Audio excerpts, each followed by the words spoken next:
Arman Tsarukyan versus Dan Hooker. Who's going to win this fight? Well, first of all, who's going to win this fight? Let's take a look at the latest performances in which Dan Hooker fought Jalen Turner, in which both started out very fast until Jalen Turner rocked Dan Hooker. The clinch and dragging him to the ground. But then Dan Hooker rocked Jalen Turner in round 2. In order for Hooker to close the range, though, he's got to move his head. Dan Hooker then dropped Jalen Turner in round 3.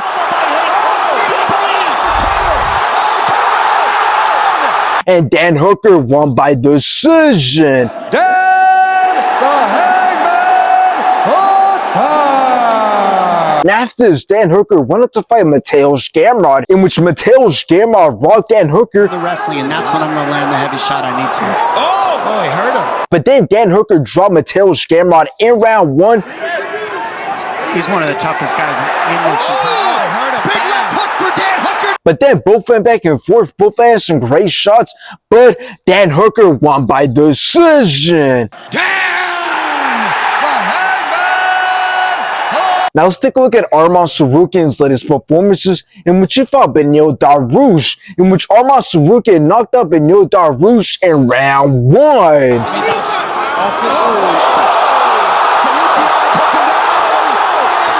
And after this, Arman Tsarukyan went up to fight Charles Oliveira, in which it was a very close fight. Both of their striking, grappling, and ground game was great. Both had their moments in this fight, but Arman Tsarukyan won by decision.